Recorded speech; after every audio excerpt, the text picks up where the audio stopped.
ఓం శ్రీ మాత్రే నమః. ఛత్రపతి శివాజీకి వాస్తవంగా మరి తన చేతిలో ఉన్నటువంటి ఆ కత్తిని అసలు ఎవరిచ్చారు, దాని యొక్క విశిష్టత ఏమిటి అనేది క్లుప్తంగా తెలియచేయటం జరుగుతుంది నాన్న. ఛత్రపతి శివాజీకి శ్రీశైల భ్రమరాంబికాదేవి ఖడ్గాన్ని ఇచ్చిన విషయం అసలు ఎంతమందికి తెలుసు?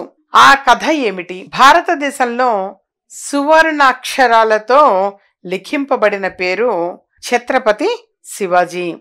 ఈ పేరు వింటేనే హిందూ మతం పులకించిపోతుంది. మొఘలుల దాడుల నుంచి హిందూ మతాన్ని రక్షించిన ఘనత ఆ మరాఠా యోధుడికే దక్కుతుంది. తల్లి సంరక్షణలో, బైరం ఖాన్ శిక్షణలో రాటుదేలిన శివాజీ తన యుద్ధ తంత్రాలలో బీజాపుర, గోల్కొండ సుల్తానులు మొఘలులకు ముచ్చెమటలు పట్టించాడు. యుద్ధ తంత్రాలలోనూ శివాజీ అనుసరించే విధానం శత్రువులకు అంతుబట్టని విధంగా ఉండేది. తండ్రి నుంచి వారసత్వంగా వచ్చినటువంటి 2000 మంది సైనికులను 10,000 మంది స్థాయికి పెంచుకోగలిగినటువంటి ఘనత కూడా మన ఛత్రపతి శివాజీది. సైనిక సంపత్తి ప్రాముఖ్యతను, తిరుగులేని యుద్ధ వ్యూహాలను అనుసరించడమే శివాజీ అసమాన ప్రతిభకు నిదర్శనం.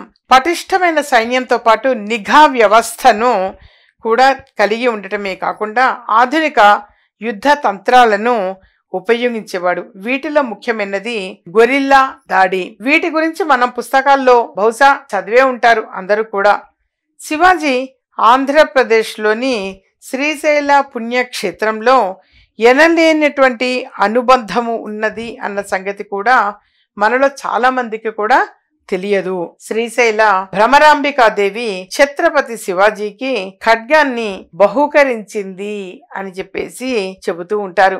దీని వెనుక అసలు కథ ఏమిటి అనేటువంటిది కూడా ఇప్పుడు చూద్దాం. 1677వ సంవత్సరం కాలం నాటి విషయం అన్నమాట. ఇదంతా కూడా కాలం నాటి విషయం ఇది. మరాఠా యోధుడు ఛత్రపతి శివాజీకి ఆ రోజున గోల్కొండ సుల్తాన్గా ఉన్న అబుల్ హసన్ కుతుబ్ షాకు సాన్నిహిత్యం ఉండేది.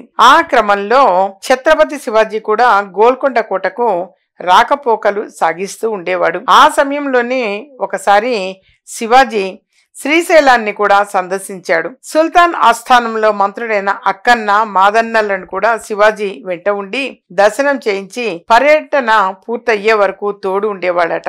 ఇలా ఉండగా ఒకసారి ఛత్రపతి శివాజీ భ్రమరాంబిక ఆలయం వద్ద ఉన్న సమయంలో దేవిని చూస్తూ అక్కడే ఆత్మార్పణం చేసుకోవాలి అని భావించాడు అని చెబుతూ ఉంటారు.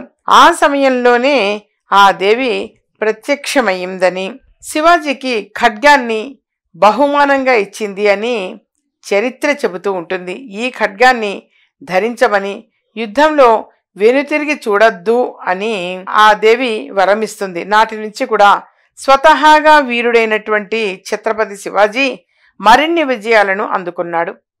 ఏ యుద్ధం చేసినా అందులో గెలుపు శివాజీదే అయ్యేది. శ్రీశైలంలో కూడా భ్రమరాంబికాదేవి శివాజీకి ఖడ్గాన్ని బహుకరిస్తున్నట్టు ఓ విగ్రహం కూడా చెక్కబడి ఉంటుంది. మనం గనక అక్కడ శ్రీశైలంలో గమనిస్తే డెఫినెట్గా ఇవన్నీ కూడా మనము చూడవచ్చు. ఓ విగ్రహం కూడా చెక్కబడి ఉంది. మనం ఆ ఫోటోని ఇప్పటికే చూసి ఉంటాం. ఇలా భ్రమరాంబికాదేవి శివాజీకి ఖడ్గం బహుకరించింది అన్నమాట. ఆ ఖడ్గంతో ఛత్రపతి శివాజీ తిరుగులేని వీరుడుగా విజయాలు సాధించటము అనేది జరిగింది. ఈ విధంగా ఛత్రపతి శివాజీకి అలాగే తన కత్తికి ఉన్నటువంటి విశిష్టత.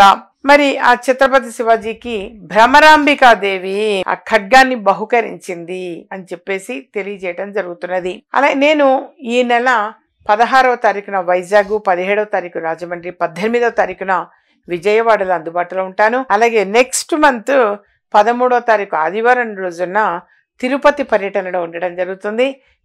ఆ సమీప ప్రాంతంలోని వారు కావచ్చు, ఆ ప్రాంతంలోని వారు కావచ్చు, ఎటువంటి సందేహం ఉన్నా, సమస్య ఉన్నా పరిష్కారం కోసం సంప్రదించవచ్చు.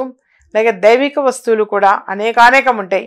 అవి అక్కడికి వచ్చి కలెక్ట్ చేసుకోవచ్చు. మా ఛానల్ సబ్స్క్రైబ్ చేసుకోండి, మరి కొంతమంది షేర్ చేయండి.